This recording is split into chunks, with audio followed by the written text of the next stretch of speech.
lang.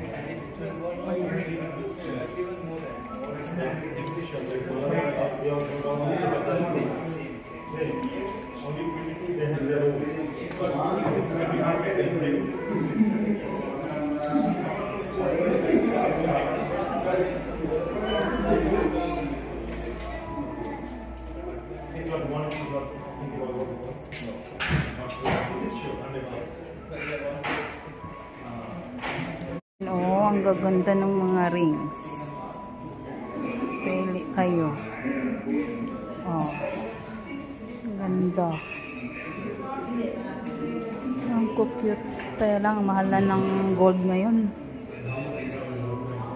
Ang per gram nasa 400 plus na. So, sa pera natin, siguro nasa 8,000. 8,000 na per gramo. Grabe.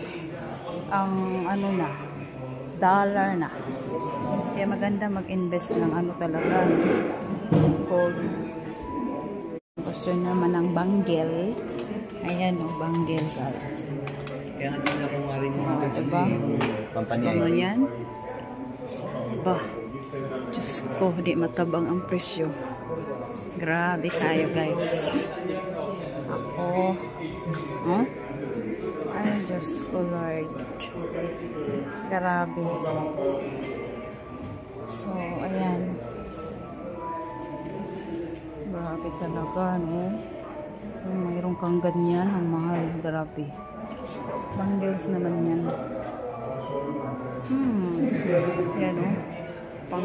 Pang-wedding, yung mga magkarabing mapipira. Ayan. Yan, mga sinusuot nila. So, Diyos ko Lord. Nakabili rin kami ng gold. Ayan guys, kabili rin kami ng gold. Diba? Ito yung Joya Lucas kasi yung pangalan ng jewelry. Okay. So ayan, ito yung aming nabili. Ayan oh, ayan. 5 grams yan, 5 grams. Tapos ito. Ayan.